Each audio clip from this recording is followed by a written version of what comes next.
Hello everyone, welcome to Ajit sir की क्लास। आज का बेटा मेरा टॉपिक है light reflection and refraction. Reflection और रिफ्रैक्शन दो टॉपिक्स होते हैं। रिफ्लेक्शन का मतलब होता है कि अगर कोई भी रेज किसी भी सरफेस पर टकराती है और टकरा करके सेम उसी मीडियम में वापस चली जाए, उसको बोलते हैं लाइट ऑफ रिफ्रैक्शन। अब आते हैं रिफ्लेक्शन पे। रिफ्लेक्शन में क्या होता है कि अगर सेम वही rays one medium to another medium, अगर एक मीडियम से दूसरे मीडियम में ट्रांसफ़र हो जाए तो उसको बोलते हैं रिफ्रैक्शन। जैसे मान लीजिए अगर कोई ग्लास है, ग्लास में अगर मैंने रेज डाला, वह ट्रांसफ़र होकर के उसके पीछे से निकल गई, इसमें क्या हुआ, वह रिफ्रैक्शन हो गया। और रिफ्लेक्शन में क्या होता है कि अगर मैंने रेज किसी भी सरफेस पे या ग्लास पे उस पर गिराया और वह टकरा करके वापस से उसी मीडियम में चली आती है, इसको बोलते हैं reflection. Means reflection of light is the process where the incident ray on a surface is bunched back into same direction, इसको बोलते हैं लाइट ऑफ रिफ्लेक्शन। अब रिफ्लेक्शन की बात होती है, इसमें हमारे incident ray and reflected ray, incident angles and reflecting angles, ये हमारे टॉप टर्म आते हैं। तो सबसे पहले हम देखते हैं कि ये चीज़ें हैं क्या, ये कैसे हमें इस फार्मूले से हम डिराइव कर सकते हैं। तो सबसे पहले हम आते हैं, मैं आपको दिखाता हूँ। मान लीजिए अगर मेरे पास कोई सरफेस है जिसको हमने बोला प्लेन सरफेस। मान लीजिए ये मेरा क्या है, ये मेरा प्लेन सरफेस है। अब इस प्लेन सरफेस पर क्या तीन पॉइंट्स होते हैं। एक ये हो गया, इसको हम मैंने बोलता है नॉर्मल, इसको बोलते हैं एंगल ऑफ इंसिडेंट रे, इसको बोलते हैं एंगल ऑफ रिफ्लेक्टेड रे। इसका मतलब ये हो गया कि इसको हम बोलते हैं नॉर्मल, इसको हम बोलते हैं नॉर्मल, और इसको बोलते हैं रिफ्लेक्टेड रे, रिफ्लेक्टेड रे, और ये मेरा होता है इंसिडेंट रे, और ये मेरा होता है इंसिडेंट एंगल, और ये होता है रिफ्लेक्टेड एंगल जिसको आप कहते हैं। तो अगर मैं रेज इसको यहाँ से इस पर ट्रांसफ़र किया, मैंने इस पर गिराया और ये टकराने के बाद इसी जितना एंगल ये होगा इसी एंगल में ट्रांसफ़र होकर के चली गई, उसको बोलते हैं रिफ्लेक्टेड रे। जितना एंगल्स ये होगा इसको बोलते हैं आई, और इसको बोलते हैं एंगल आर। तो जितना एंगल ये होगा आई, उतना ही एंगल होगा आर। तो आई का मतलब होता है इंसिडेंट एंगल्स, आर का मतलब होता है रिफ्लेक्टेड एंगल्स। ये हमारे पार्ट्स हो गए। अब हम आते हैं इसके लॉज। तो इसके हमारे दो लॉ हैं। तो पहला लॉ होता है कि जब हमारा इंसिडेंट रे, नॉर्मल रे एंड रिफ्लेक्टेड रे, यह तीनों आकर के एक ही प्लेन पर एक ही पॉइंट पर आके मिलते हैं, तो उसको हम बोलते हैं फर्स्ट लॉ। सेकेंड लॉ इसमें क्या कहा गया है कि angle of incident ray and angle of reflected ray is always equal. यह होता है इसका रिफ्लेक्शन ऑफ लाइट का सेकेंड लॉ। यानी कि जितना एंगल आई होगा उतना ही एंगल आर होगा। मीन्स जितना एंगल ऑफ इंसिडेंट रे होगा उतना एंगल ऑफ रिफ्लेक्टेड रे होता है। तो अब हम आते हैं इसी की अब पार्ट्स में। अब जब हम प्लेन मिरर को हम पढ़ लिए, तो प्लेन मिरर में क्या होता है कि इसकी कुछ कैरेक्टरिस्टिक्स होते हैं, इसकी कुछ विशेषताएं होती हैं। तो इसकी विशेषताएं क्या होती हैं कि इस प्लेन मिरर में हमेशा जो मेरा इमेज फॉर्म होता है वो हमेशा वर्चुअल और इरेक्ट बनता है, रियल नहीं बनता, यह वर्चुअल बनता है प्लेन मिरर में। और इसमें जो हमारा ऑब्जेक्ट जो होता है वह सेम साइज़ का बनता है, जैसा ऑब्जेक्ट मेरा होगा उसी के अकॉर्डिंग मेरी उसकी साइज होती है। और इसका जो इमेज भी होता है हमेशा लेटरली इन्वर्टेड होता है, हमेशा क्या होता है, लेटरली इन्वर्टेड कहा जाता है। तो नेक्स्ट टॉपिक मेरा आता है कि स्फेरिकल मिरर। स्फेरिकल मिरर का मतलब होता है कि मान लीजिए मेरे पास अगर एक सर्कल है, मेरे पास एक सर्कल है, इस सर्कल को मैंने क्या किया, बीचों बीच से ऐसे हाफ पार्ट में मैंने डिवाइड कर दिया। जब मैं इस पार्ट्स को डिवाइड किया तो यह जो पार्ट मेरा बचा ये हमारा आ गया इस शेप में, यानी कि ये मेरा बन गया कॉनकेव। अब जैसे अब कॉनकेव भी होता है, कॉन्वेक्स भी होता है। तो कॉनकेव किसको कहते हैं और कॉन्वेक्स किसको कहते हैं? अगर मैं स्पून ले लूँ, स्पून मेरा देखिए इस शेप में होता है, यानी कि यह पार्ट मैं किसी पार्ट्स में ऑब्जेक्ट को अगर रखूँगा तो इसके अंदर रख सकता हूँ, और इसको ऐसे टर्न किया तो मेरा सारा ऑब्जेक्ट क्या हो गया, बाहर निकल गया। यानी कि अगर इस पार्ट से मैं अगर इस अपने फेस को देख रहा हूँ तो ये पार्ट ऐसे एज ए राउंड शेप में है। जब राउंड शेप में है तो इसको हम बोलते हैं कॉनकेव मिरर। मीन्स हम जो पार्ट्स अंदर से देखते हैं, जैसे मैंने इसको टर्न किया ये पार्ट देखिए ऐसे राउंड शेप में ऐसे बन करके आएगा। मीन्स ये पार्ट ऐसे सर्कल के रूप में हमको दिखेगा, इसको बोलते हैं हम कॉन्वेक्स मिरर। बस याद रखिएगा, स्पून में के जिस पार्ट्स में हम रखते हैं तो वह पार्ट मेरा रिफ्लेक्टिंग सरफेस होता है, जिसमें अपने चेहरे को देख सकते हैं, उसको बोलते हैं कॉनकेव। जैसे मैंने इसको उल्टा कर दिया से, अब वो बन गया कॉन्वेक्स।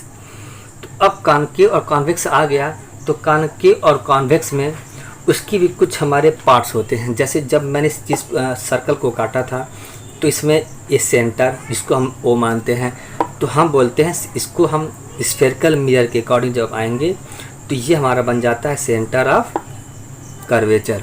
क्या बोलते हैं? Centre of curvature.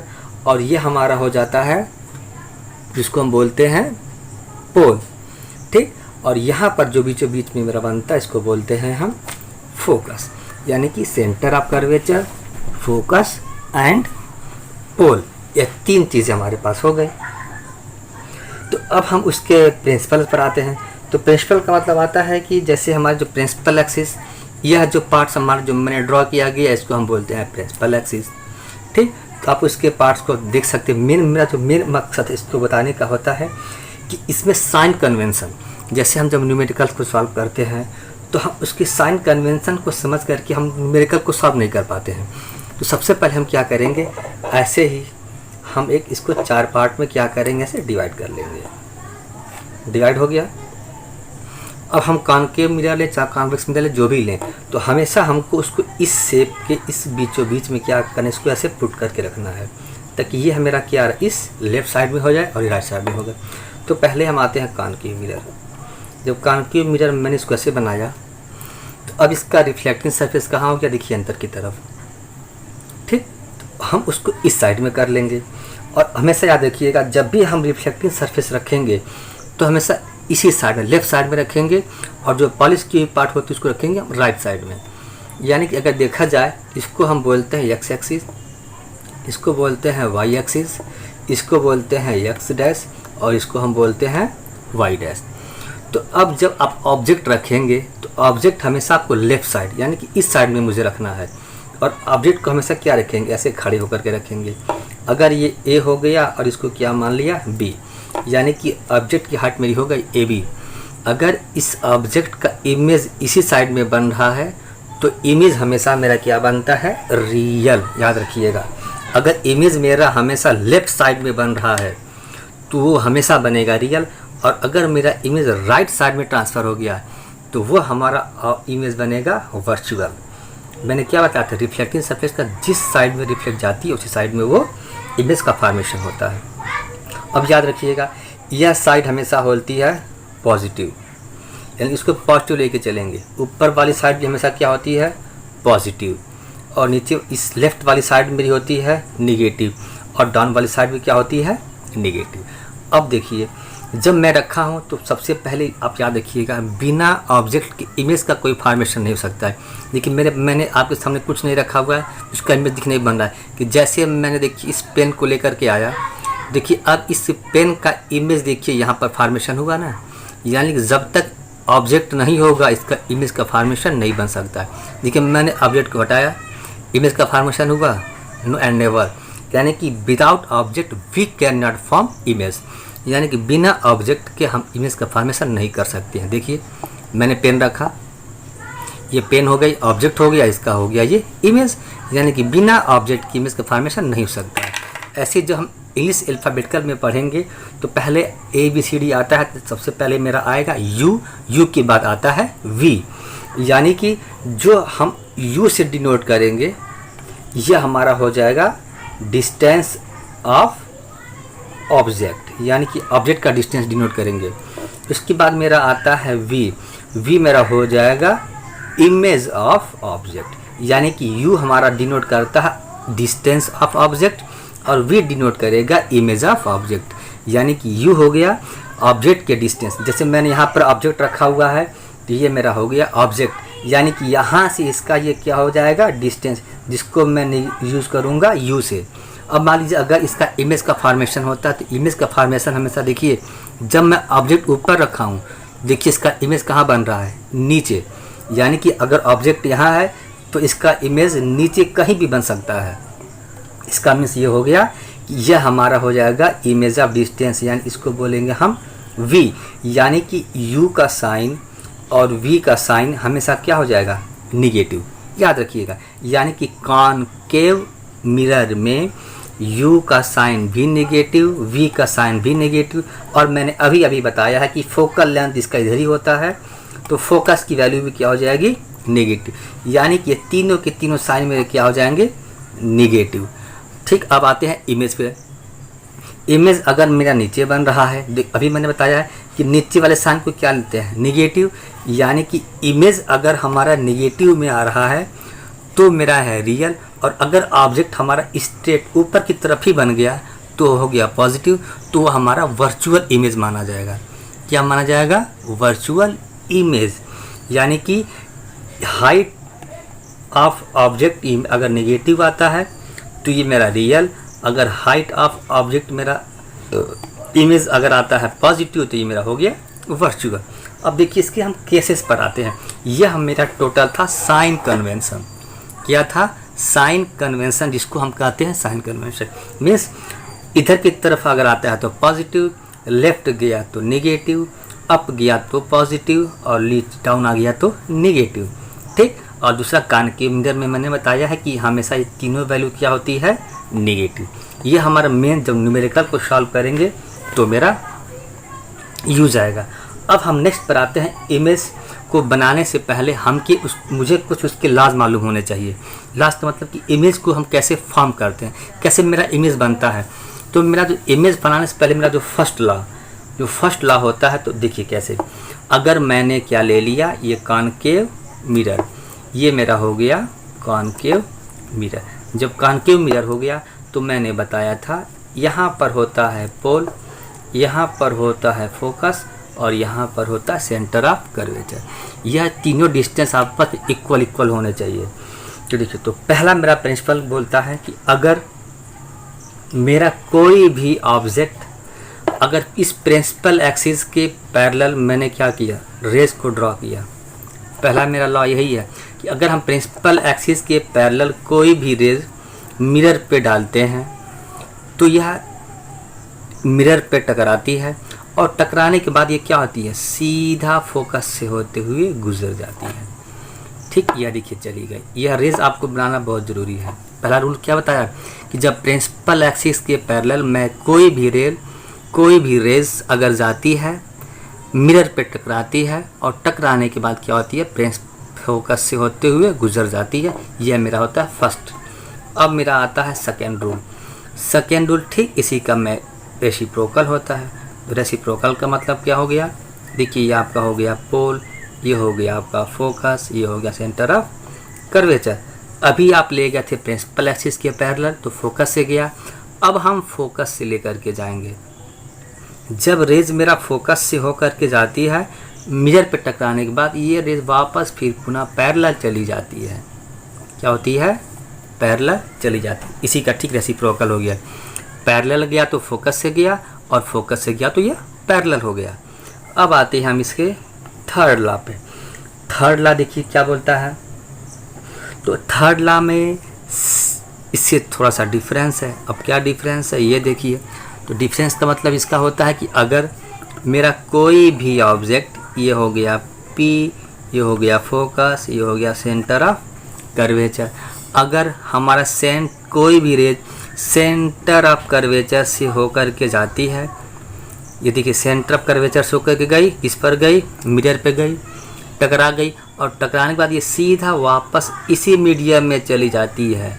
याद रखिएगा, अगर सेंटर ऑफ कर्वेचर से कोई रेज गई और ये मिरर पे टकराने के बाद से वापस सेंटर ऑफ कर्वेचर में ही गुजर जाती है। यह होता है मेरा थर्ड लॉ। अब आते हैं हम फोर्थ लॉ। तो फोर्थ लॉ मेरा क्या बोलता है, ये देखिए, इन्हीं चारों लॉ को हम फॉलो करते हुए हम इमेज का क्या करते हैं, फॉर्मेशन करते हैं। देखिए ये हो गया फोकस, ये मेरा हो गया सेंटर ऑफ कर्वेचर। तो अब ये अभी आपने पढ़ा था कि जितना मेरा इंसिडेंट रे होता है वह रिफ्लेक्टेड रे होकर के चली जाती है, यानी कि जितना ये एंगल आई होगा उतना ये एंगल मेरा आर होगा। यह मेरा हो गया फोर्थ लॉ।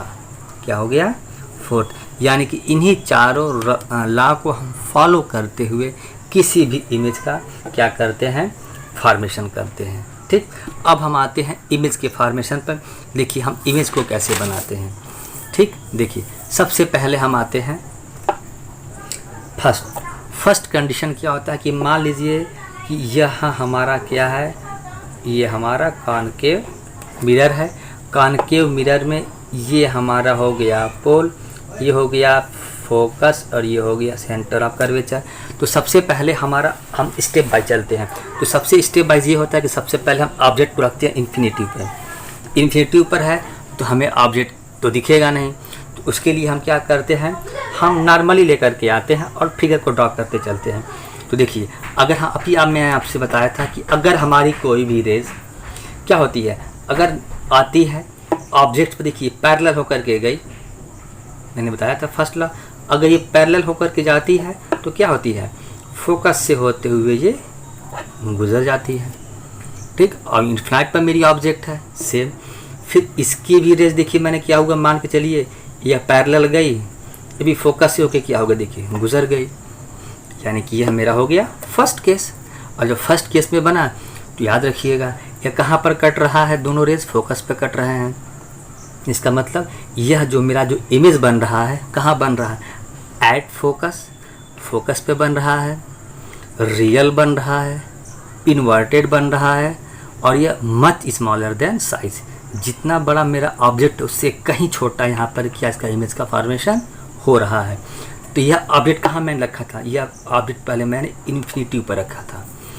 अब देखिए जब हम सेकेंड केस पर आते हैं, अब यही जो मेरा ऑब्जेक्ट है कहाँ पर आ जाएगा, सेंटर ऑफ कर्वेचर के पीछे। देखिए यह मेरा हो गया पोल, यह मेरा हो गया फोकस, और यह हो गया सेंटर ऑफ कर्वेचर।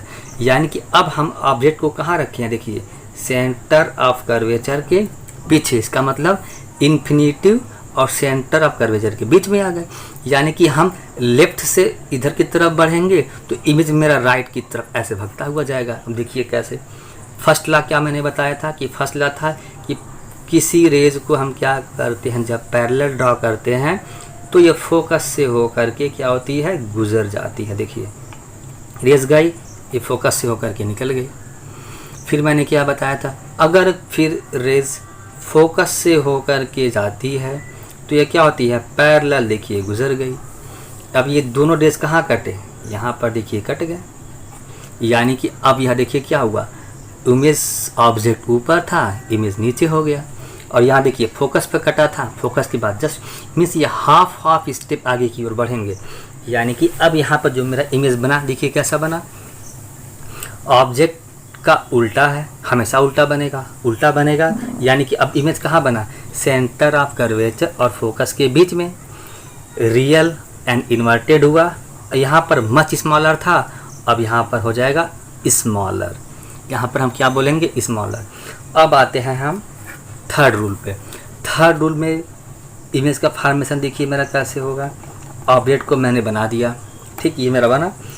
अब हम आएंगे, यहाँ पर हो गया पोल, यहाँ पर हो गया फोकस, यहाँ हो गया सेंटर ऑफ कर्वेचर। अभी इनफाइनाइट पर था, यह इनफाइनाइट और सेंटर ऑफ कर्वेचर के बीच में आ गया। अब मेरा आ जाएगा सेंटर ऑफ कर्वेचर पर ही। अब मेरा ऑब्जेक्ट सेंटर ऑफ कर्वेचर पर ही रखा हुआ है। फिर रूल्स फॉलो सेम कीजिए, वही फर्स्ट लॉ वाला। लॉ में फर्स्ट था कि जब मैं पैरेलल ड्रॉ करता हूँ तो फोकस से होके चला जाता है।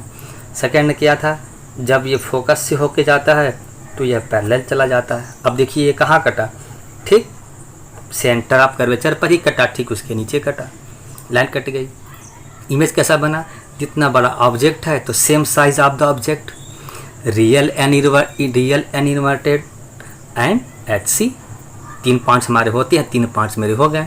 एट सी पर बना पहला, रियल एंड इन्वर्टेड बना दूसरा, and same size of the object तीसरा मेरा हो गया। अब आते हैं हम इसके फोर्थ वाले पार्ट पे। तो फोर्थ वाले पार्ट में भी हम क्या करेंगे, देखिए ऐसे ही सेम हम फिगर ड्रॉ करेंगे।